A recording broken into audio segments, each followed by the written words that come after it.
Hi everyone, this is Meg at Chasing Retro, and I once again thought I would turn the camera on while I work on decorating these Sesame Street journals.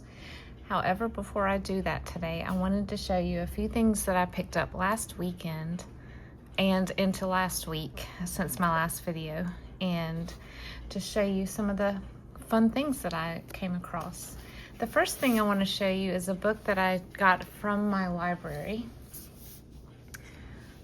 One of the things I really want to do this year is to branch out in other forms of art, some of which can obviously be tied into and brought into junk journaling as well.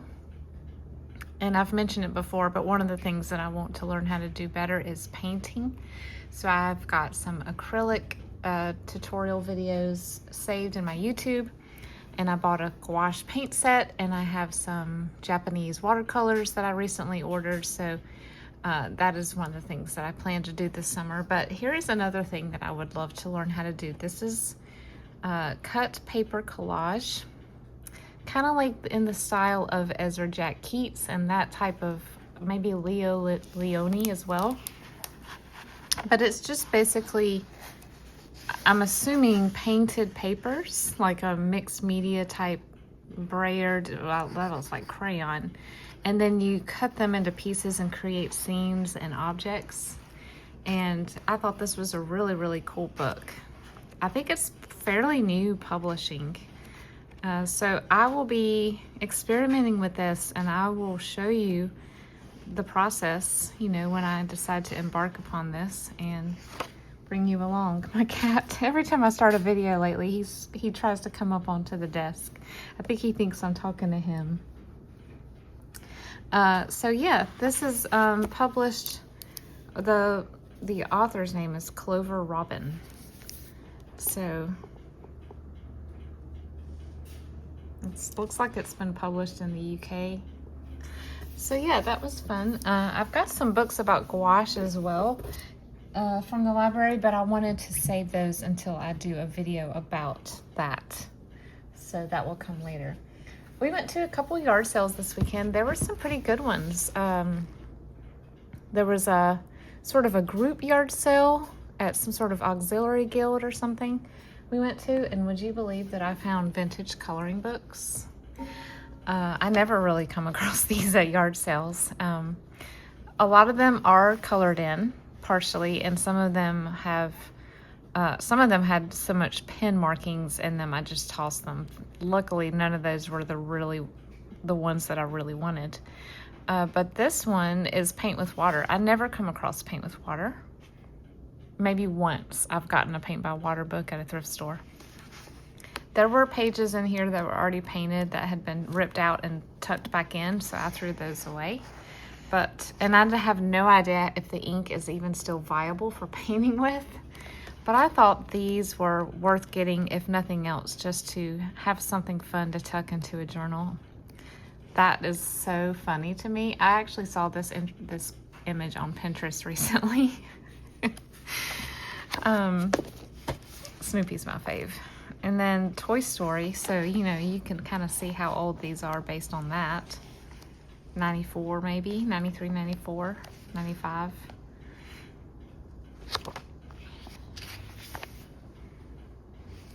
No year that I can see. 95. I'm assuming this is about the same age. I don't know though. The golden looks different. There's no title page on this one. Well, then this one was called Disney's Toontown. I have no idea what that is. I'm assuming it's just a generic way of Disney cartoons. 95 as well. So some of these are colored. If y'all can think of creative ways to use coloring pages, I actually have a video saved about this, but I haven't watched it yet. Ways to use coloring pages in journals, you know, other than just putting them in as a page. I'm all ears. Hello Kitty is going to be great for the 80s journals that I make, 80s childhood, and there's quite a lot of images in here that are not colored. And this is probably a little bit later, because I know my daughter had one sort of like this. 2013, yeah. That's about the age she would have had one. This was probably my most favorite one in the stack. Ariel was my favorite Disney princess. I wanted to be Ariel when I was a kid. I saw the movie in the theater when it came out. I think it was the summer of '89. And my sister and I were both immediately smitten with the story and with her. And Max, of course. So that was fun. This one, I'm not a huge Halloween person, but I thought, you know, if I ever do a fall journal, someone colored this one very nicely. Look at that. If I ever do a fall journal, some of these are not too scary and I could tuck those in there. And another one from '95. Pocahontas came out the summer of '95. So many great movies used to come out in the summer in the '90s. I feel like the '90s were the peak of blockbuster summer movies. So many good ones. I don't know why some of them are just one-sided. I guess maybe you put them together to make a poster. Yeah, that's what it looks like. So that was kind of cool to find those. There are a few more that were not, they were just kind of like Dollar Tree brands. So I did not hold on to those. I gave those to someone who has someone who's still in their house who colors. This was there too. I'll tell you a funny story about all this when I'm done. This is 3 Golden Book favorites, and it's a giant Golden Book, 1974, but it's the J printing, so I'm assuming it's around the same time. But then we've got this, the one we're all familiar with, the Prayers for Children, but then there's 2 Bible stories in the back. So that was pretty cool. I love the style of artwork right here. And then we have the Big Book of Stars. My husband actually saw this one. It's got, is this duct tape or electrical tape on it? It's the library tape, I think, actually. But I pulled it off a little bit to see. I think I can, you know, cover this with some fabric. This would be a really cool giant glue book, I think. It looks like library binding, honestly, but the outside of the book is very adorable, but the inside, there's no cute kids. It's just star stuff, but still very, very pretty illustrations with bright colors. I'm not planning on doing any more space journals, but these pages are so ripped. I mean, they're just, you know, tons of children have flipped the pages and love this book, but I think I might use images from this in eclectic journals. So the funny little story was, I came across the coloring book table right as a guy was purchasing some and leaving, and he was so excited. He had found some Ninja Turtle coloring books from the 90s, and I had sworn that I heard the lady say 50 cents each, which I thought was really cheap, but great. And he was very happy to pay that. He paid it, walked away. I got the stack that I wanted. And then I said, now how much for these again? 50 cents? And she looked at me like, no. She said, 5 cents. I said, 5 cents a piece. She said, yeah, they're old. And I laughed so hard, or tried not to laugh, I should say. And I was like, oh, okay, yeah, haha, you know. I was like, obviously you don't really go on Etsy very often. So it's really funny to me that there are people who think that if it's old, it has no value. It's not as wanted as something that's newer. But I thought that was just really, I was like, my friends are going to get a kick out of this story. Yeah, it's old. Oh my goodness. Okay, so, I did go to the Craft Reuse store last week for volunteering, and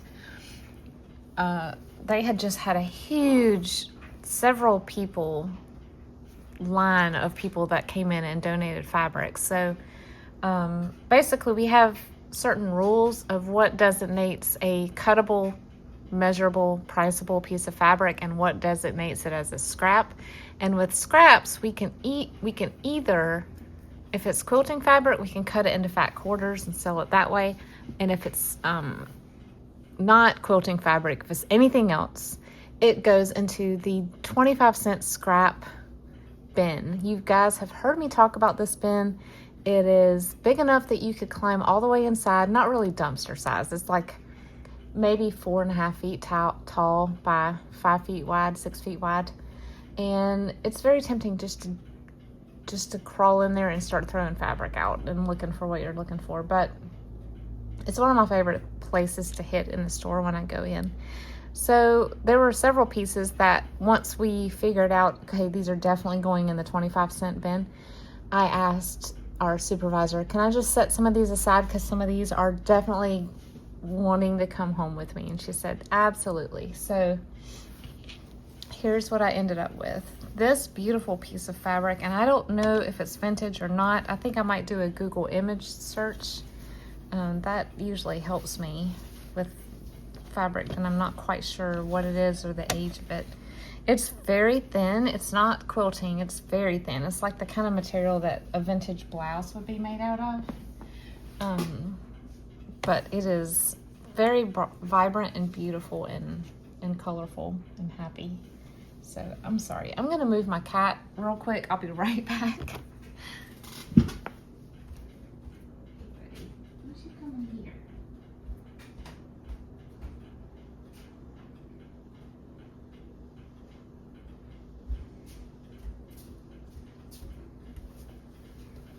Okay, he'll probably be right back in here, but he was trying so hard to climb up on here, and he will actually get hurt if he comes up on this desk because I have sharp things sitting around.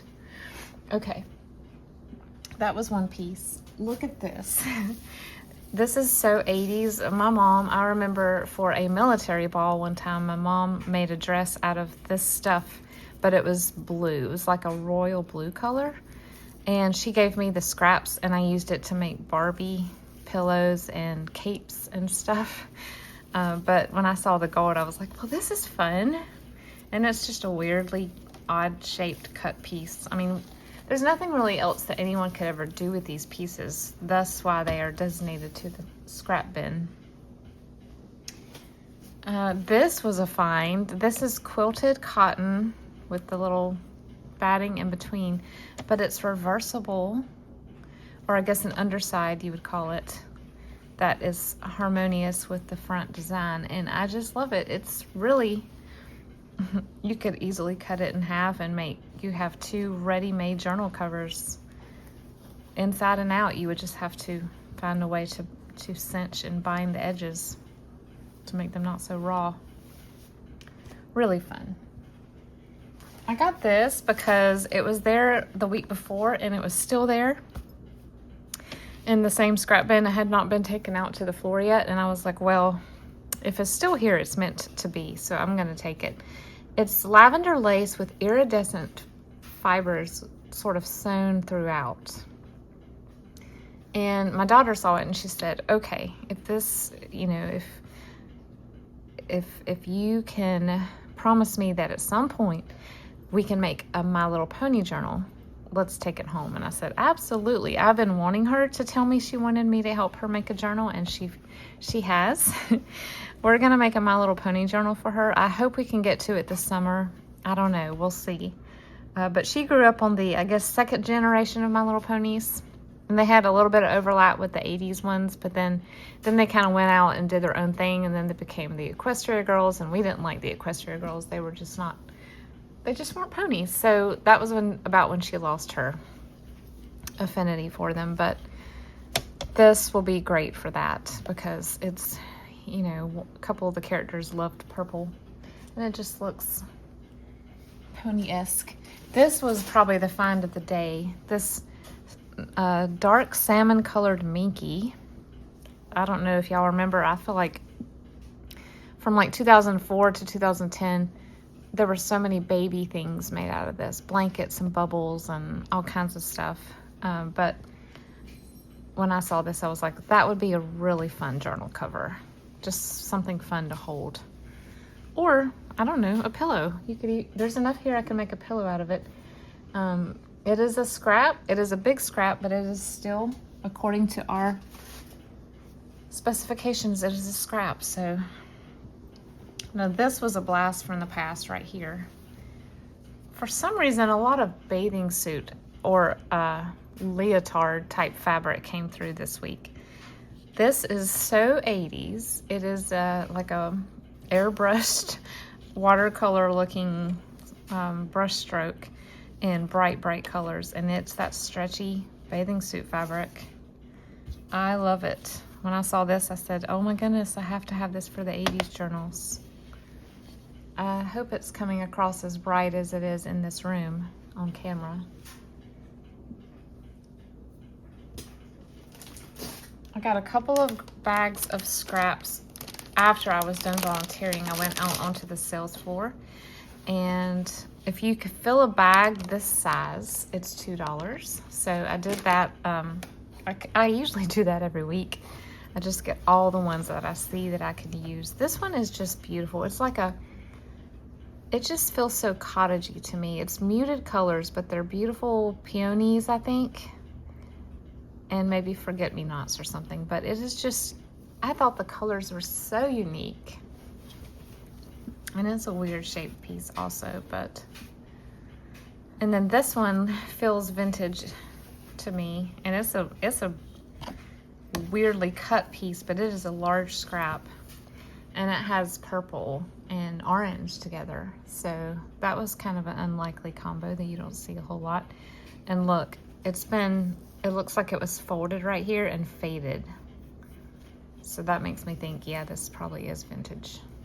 Either that or there was a error in the printing when it was made. But that looks like a fold that's been faded. I need to wash these. They're probably a lot more manageable when they're clean.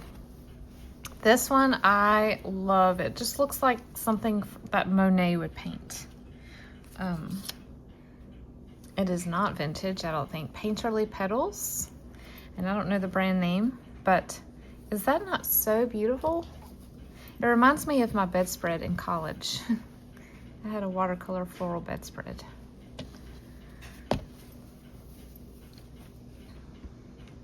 And then one more little, this is vintagey feeling. I don't know if it's a sheet or what, but I can make this into a ruffle.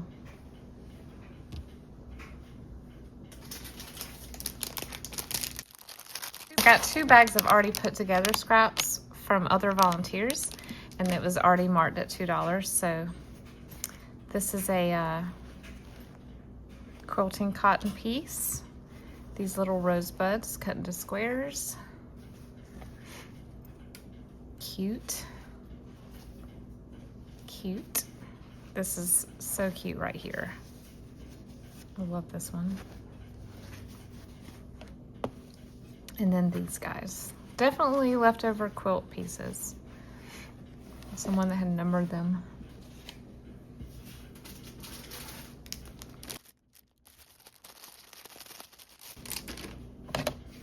These are a little more modern right here on top. That would be kind of cool in an Asian journal, wouldn't it? This feels like a linen blend. It's a woven piece. And then this is adorable.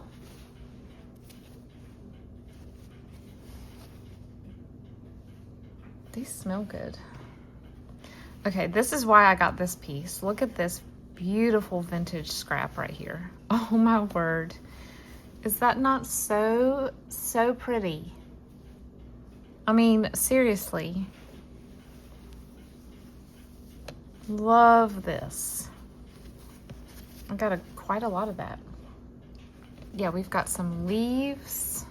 Like, I guess those are maple leaves. And then this looks like tie-dye, or someone attempted to dye it themselves. And then this piece of sort of a chartreuse yellow. Interesting. I found this fat quarter for Christmas journals. I've had this before. I think we all have had this print at some point, but I was out of it, so thinking ahead. Y'all look at this. Is that not the sweetest? It is not vintage, but it feels vintage to me, like the calico print and everything, but it's not vintage. But it's so cute, and I just cannot pass up teddy bears. I cannot. I think this would be adorable in a baby boy journal or just a boy journal. And then I found this piece. This is polyester, and it is almost like a brocade. See how it's kind of reversible? You can use either side. But it's beautiful. I love it. I don't really have much turquoise. My daughter spied this and said, please, let's take this home. If this is not a mermaid tail, I don't know what is. It is so pretty. It's like a cerulean blue with gold woven in between each line. And I paid premium price for this, y'all, but I have plans for a under the sea mermaid journal at some point. So I found this, and I could kick myself for not getting this at Hobby Lobby when it was marked down. They put a bunch of this on clearance last year, and I just didn't get any. But this will be used for the 80s journals. It's like a faux leather. And the last two things I've found these before. No, someone gave these to me in Happy Mail that were cats. They're Paper Garland by Therese, and I had never seen the teddy bears, so I grabbed that. And then, look at this. I say never. It's been a long time since I've found really old ephemera there, but I found these school records. So hopefully for my back to school journals that I would love to make time for this year. These are just a little kid, some little kids' public school records.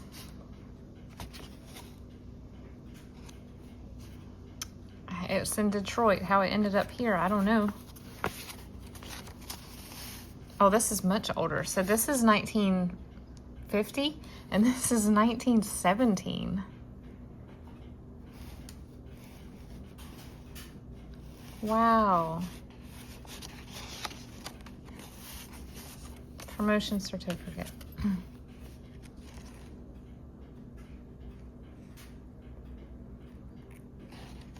Interesting. These are different names too, which makes me think, how did this all come together in one donation? But whatever this was, I don't know who donated it, but it looks like it was originally sold in an antique shop. So yeah, that was my little haul from the Craft For You store. I got all of that for about $20.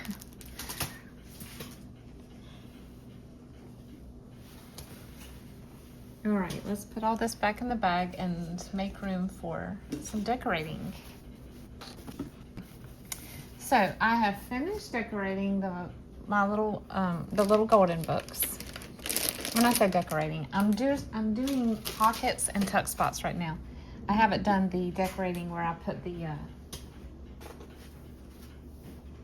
just the page embellishments. Now I'm working on this little guy. So I thought I'd bring you along for this. This is the only ring bound journal in the bunch, and it's just because I didn't want to cover up any of the title. This one is not reserved. It will be going in my shop. And I love decorating and working with ring bound journals because not only can you rearrange the pages if you find that they don't work as well as you thought they would together,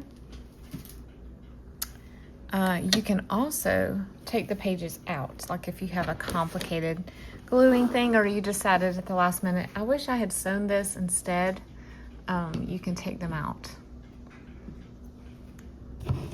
So here's my little template for punching if I decide to add more. But I almost always do a double pocket on the first page, so that's there. And then because this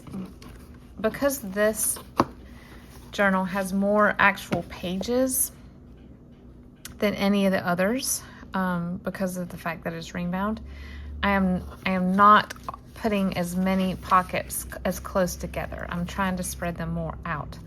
So I don't so this one doesn't ended up having the most ephemera of all of them because it's the tiniest, and it would just explode outward. So I'm trying to limit how many pockets I put. So, you know, normally I would put like a belly band or a side pocket here, but I think I'm gonna leave this blank. The first thing I like to do is I like to go through and look for thicker pages. This is a little envelope pocket that I made. I look for the thick pages that have backs that are empty. This one folds out.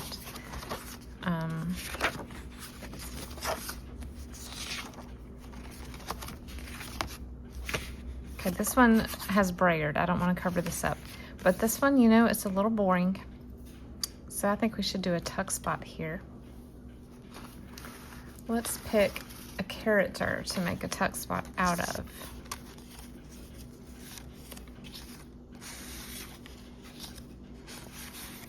That's too big. Many of these are going to be too big.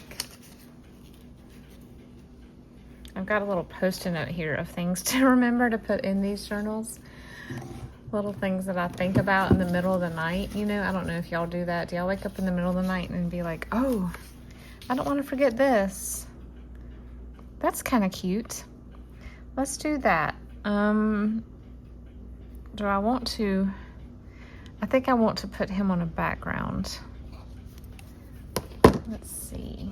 Would this be too busy? I think it would. I might need to find more of a... Ooh, this is cool. Yeah, let's do this. Let's glue down Cookie.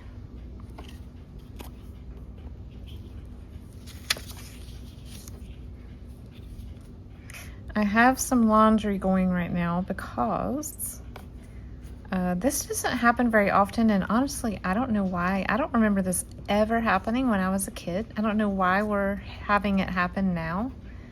I could be very wrong, but I don't remember this happening. We're having one of those heat waves where our power company is telling us to limit our appliance use from 3 to 8 p.m. so we can avoid blackouts. I thought growing up the only states that had blackouts like that were like the arid desert-like states. It's just weird to me that we're having this in South Carolina. And we did end up having sort of a similar instance, but for winter, it was so cold.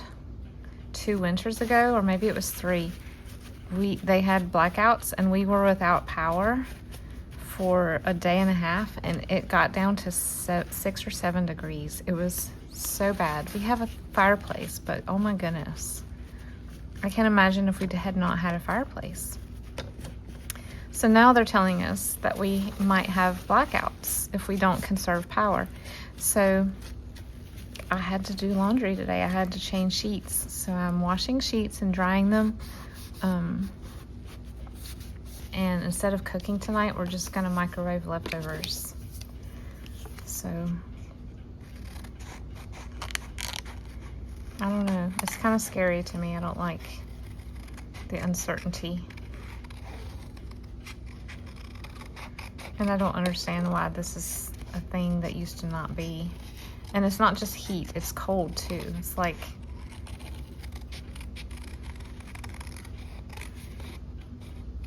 our power companies are just not as resilient as they used to be. I don't know.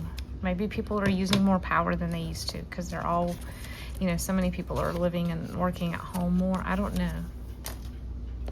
It's baffling to me. So here is little Cookie, and he is ready to hold a journaling page. I ordered more glue. I ended up getting it from Walmart, I think. because my Hobby Lobby has still not restocked their Fabrifix, whatever. And I'm thinking they may not. So I ended up ordering some. I don't like to be completely out. So I usually order or buy a new one when I'm about 2/3 of the way out, so I don't fully run out of glue, especially when I have 11 journals to decorate. So I hope it will be here today.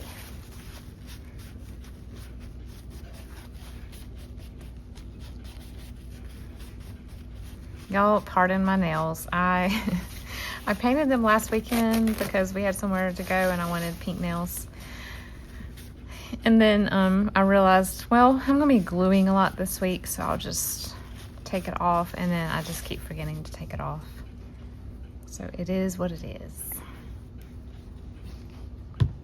I am less likely to pick at my nails if they're painted, even if they're just partially painted, so that's part of the reason why I leave them painted. I tend to pick at my nails when I'm watching TV. I don't know why. All right, there's Cookie, and he kind of matches this teal.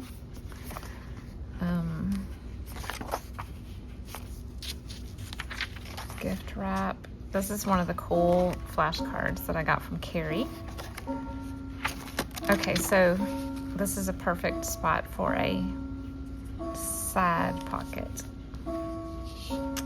Let's see. Do I have something fun already here?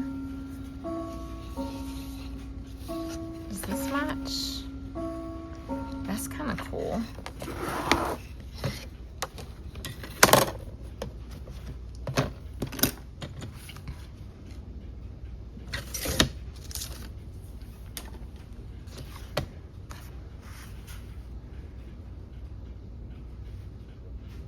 A little more than halfway.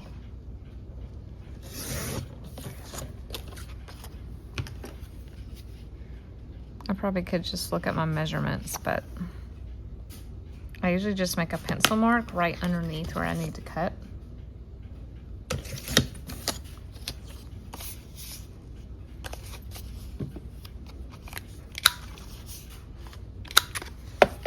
And I do like to round the corners on side pockets most of the time.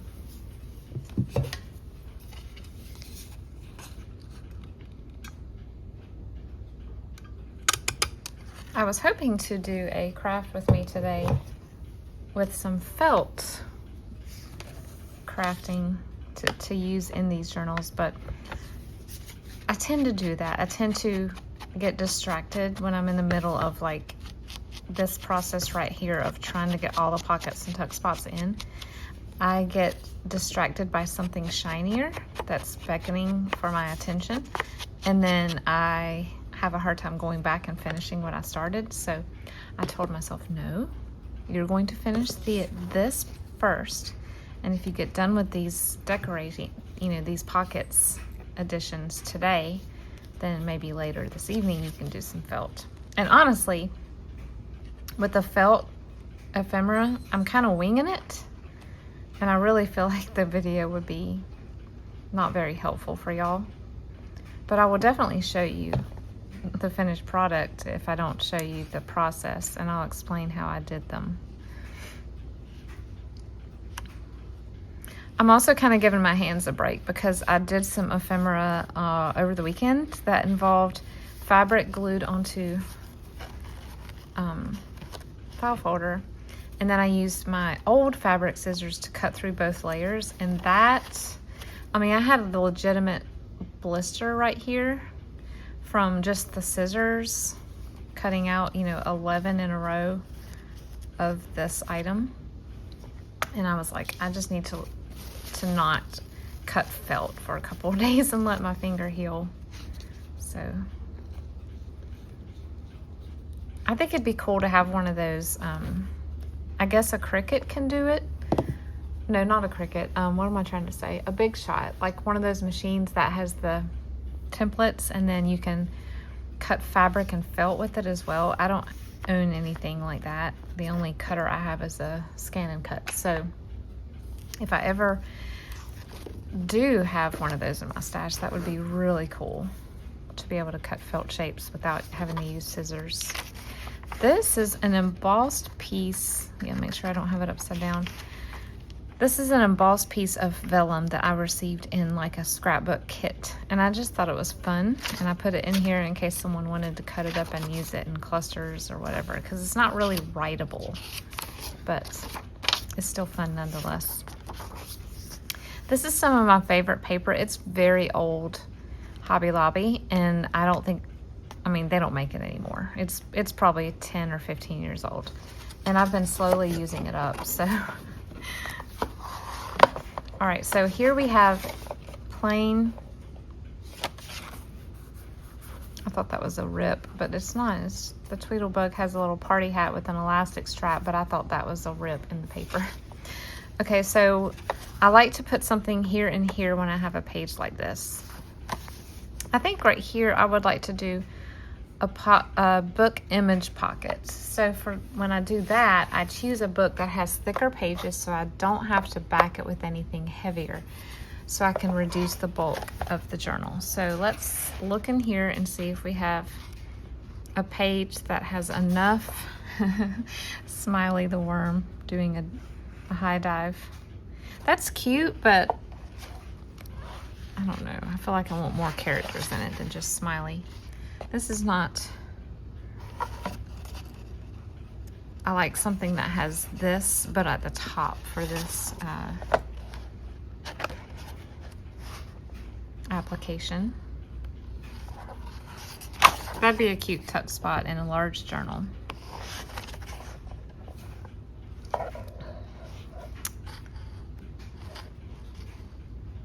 Let's see.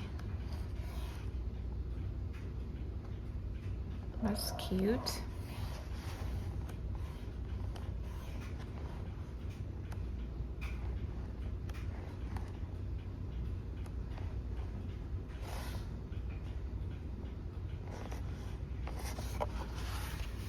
This big bird at the zoo. That one's just, I can't use the whole image.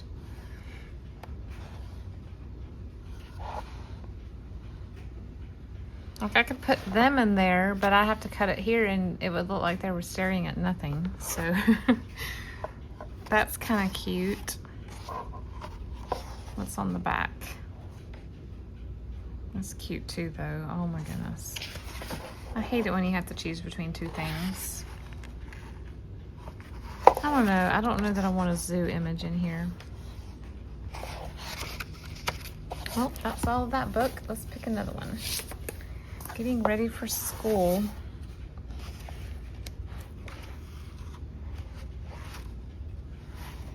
Oh yeah, these are the, this is actually the book that this is.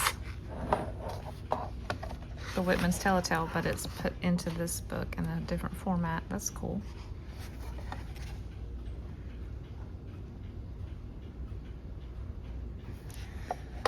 I'll know it when I see it, guys.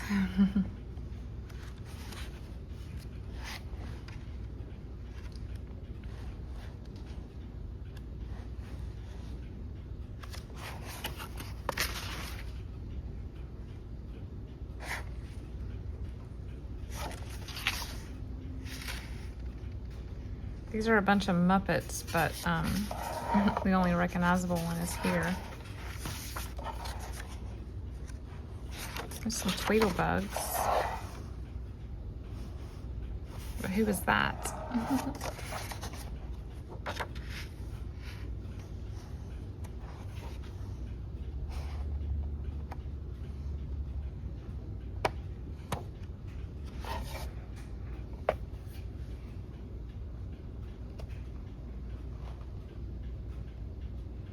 That might be kind of fun. What's on the back? I think it's that story.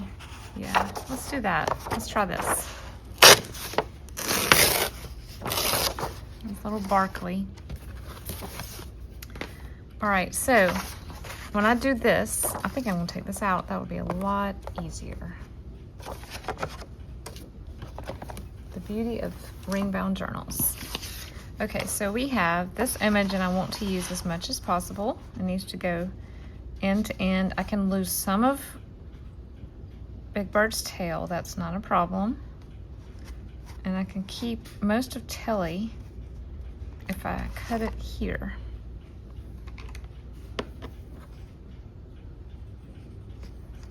So let's cut this strip off first.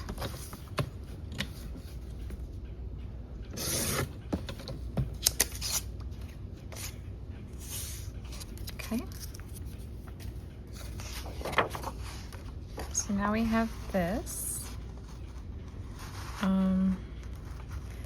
I want to make it come down a little bit to get rid of some of the space at the bottom. Now we go to the other side and cut it right up to the fold, which will be right here.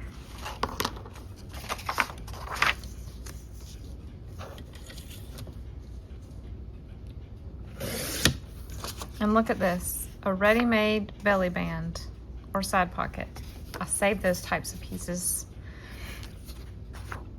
So now we have these three characters, and I can fussy cut around them somewhat loosely to create a pocket. You don't want to do it too much because it'll be hard to get papers in and out of the pocket.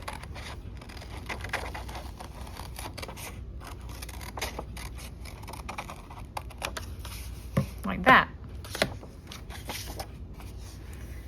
And then I like to ink around the edges.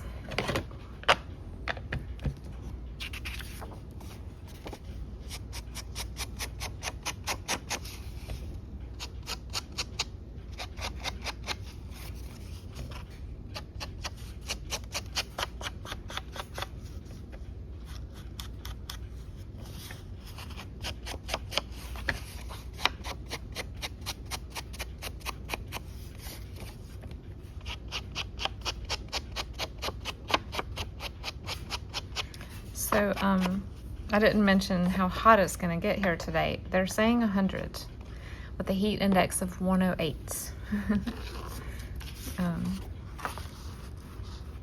Pretty miserable.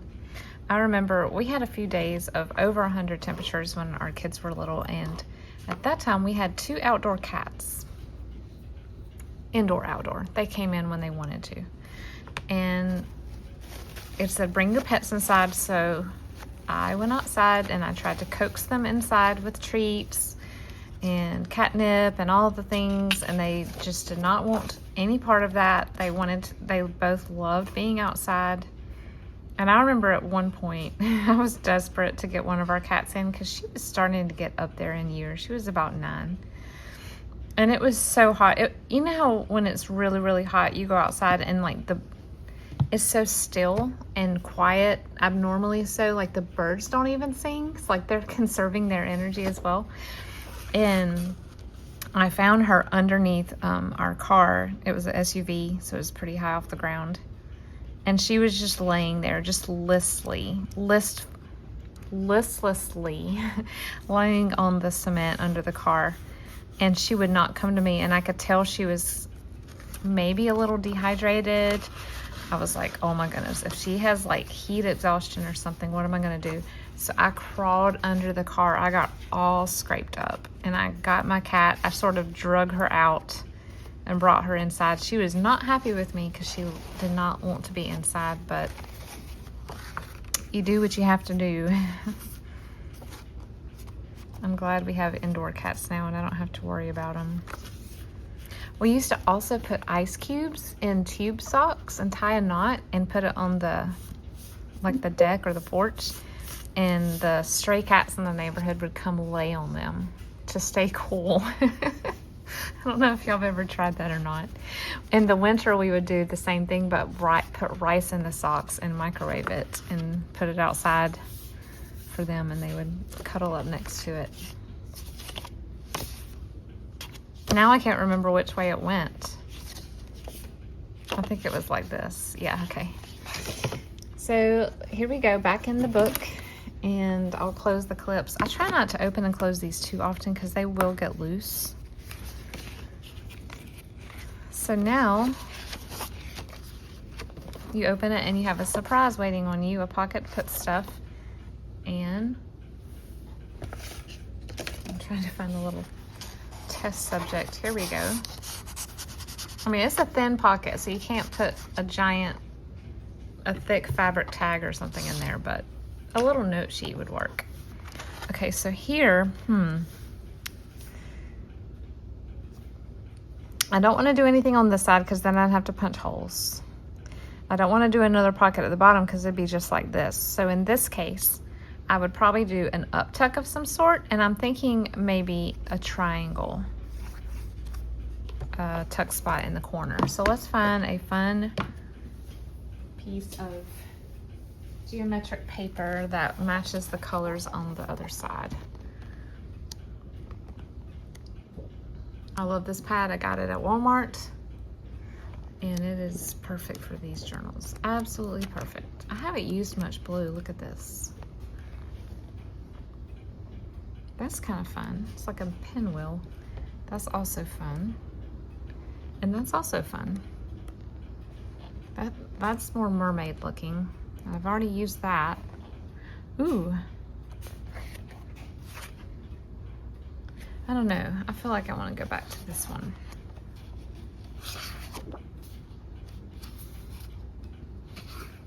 Yeah, this is what I want to use.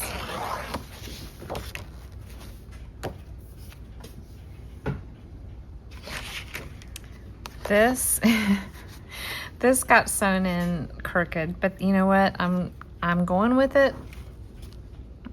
As I told y'all before, I had a lot of hard time with this clear vinyl sewing on it. My needle, my foot was getting caught, and several of you reached out and told me about Teflon sewing feet. I had no idea they existed, so thank y'all for that. I'm gonna, if I do more of these, I'm definitely gonna invest in one of those.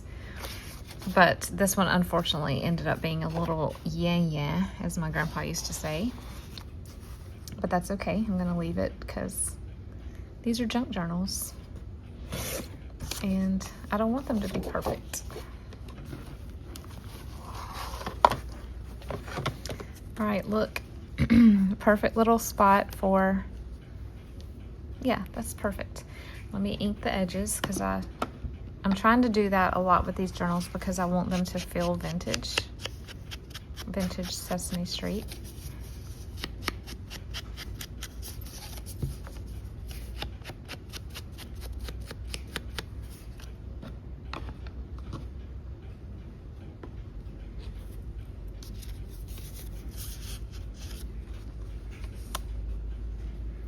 Okay.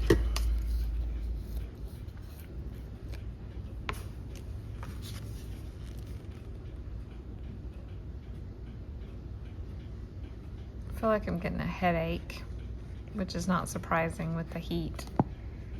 It's just one of those heat headaches, you know.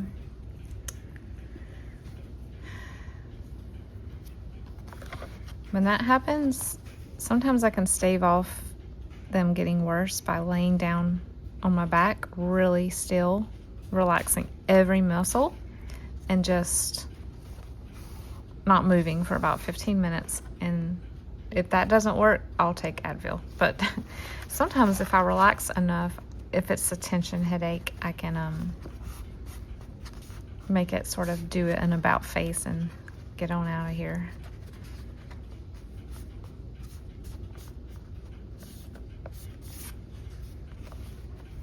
All right, that's still a little wet in the crease, so I'm not gonna close it right now because I don't want it to stick shut. Now, this is a perfect little pocket. I'll leave that there.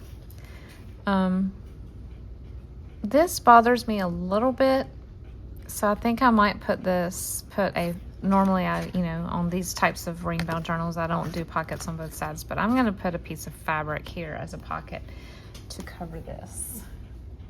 And I think this one right here would be perfect because it's colorful.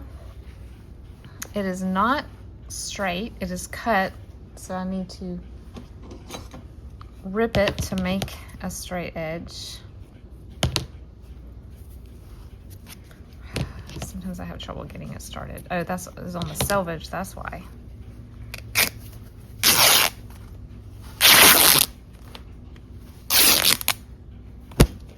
Well, I think I just ruined my ability to make any other pockets with it by doing that. Oh well. I can make ruffles with it. That'd make a pretty ruffle. This is another scrap from the craft reuse store, so if it's a quilter, they've probably, you know, they're almost always cut and not ripped, so they may not be perfectly perpendicular to the weave of the cloth. You just kind of have to go with what you have.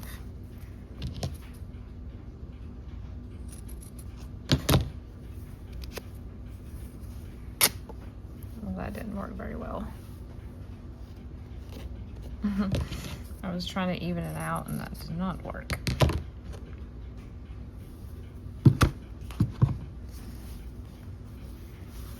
That will give me enough to make a pocket though.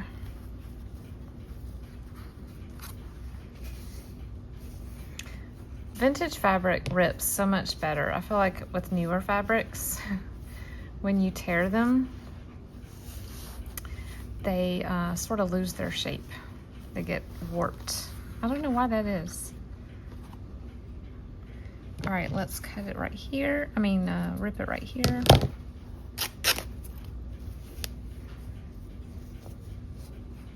Kitty cat's back. Hello, Sterling. Did you have a nice snooze on the ottoman?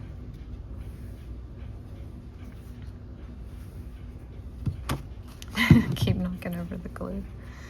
Okay. So even though I'm not sewing the fabric down to a page, I like to sew anyway, just to give the illusion that it's been sewn down. So I'll go do that real quick. I'm gonna trim off this edge to make it even. Oops, that's still not even. There we go. Okay, be right back.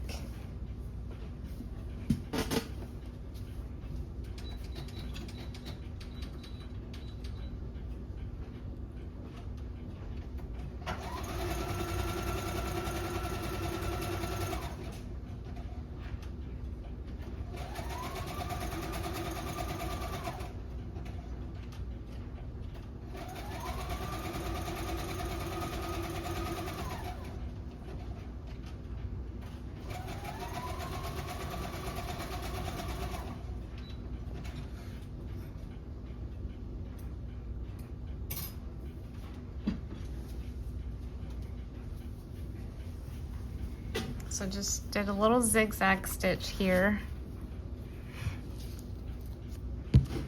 We'll glue this down. I see a rogue string that needs to be pulled off. There we go.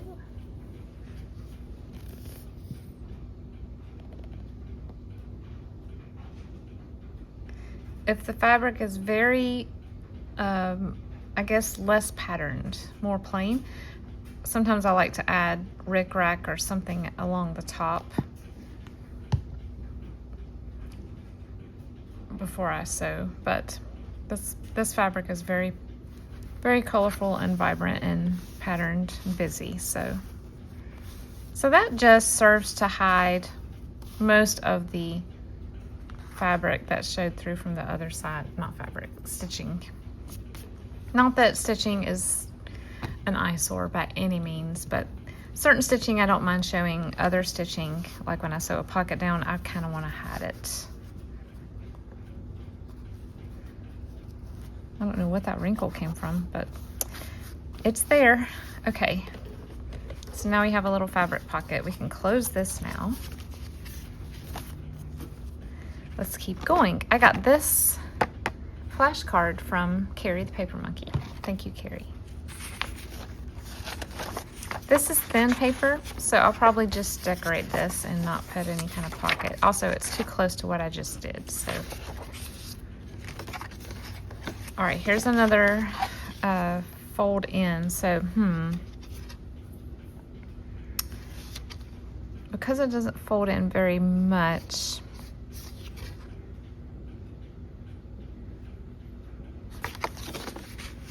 let me think what I want to do. I might just leave this, nothing here, because I don't want anything to encumber this closing well. I think I might put pockets here. And I've been doing these sort of horizontal side pockets. I don't remember who I saw making these, but I love them. I think they're so cute. So I'm gonna do that here. Let's find a fun pattern to use that would look good with this army green.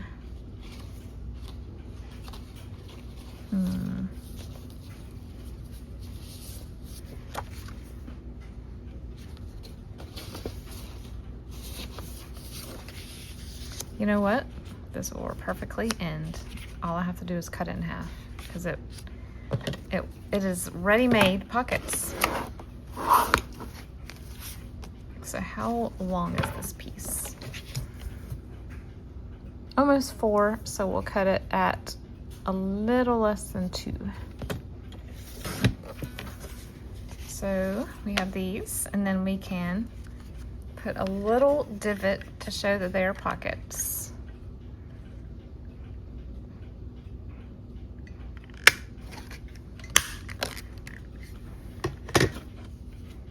And then we ink.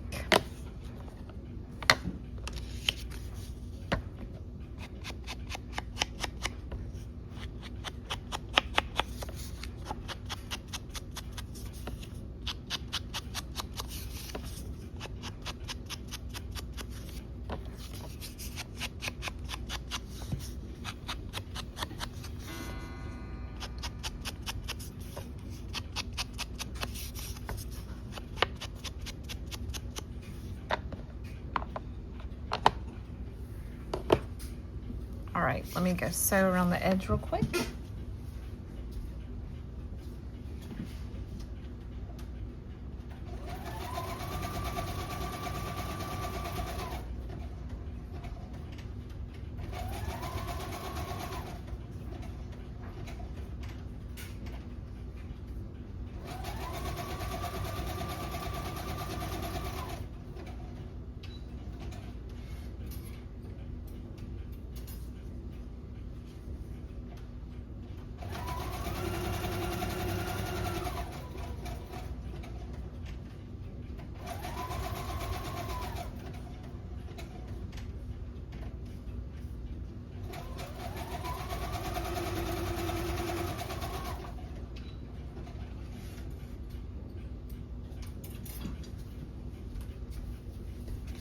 They look kind of like tickets.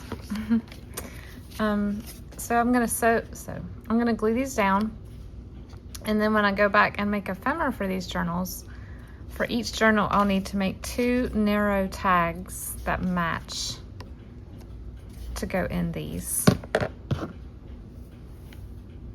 And I'll probably use my tag punch here because they have this ready-made little, you know, thing at the top that's, I hope that it'll work. It may not work for these small ones on this journal, but it has something that sort of pops out a little better than just a regular tag shape that you can see and grab. And I'll probably put a ribbon pull at the top of these tags instead of a hole punch.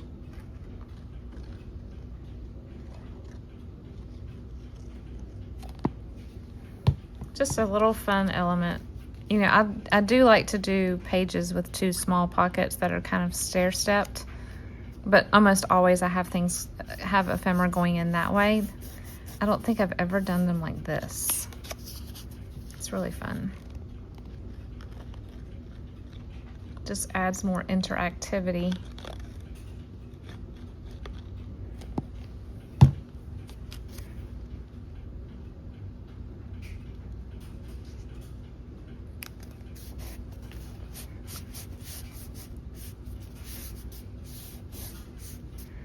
Okay, it is at an hour now, so I'm going to stop the video and continue to decorate.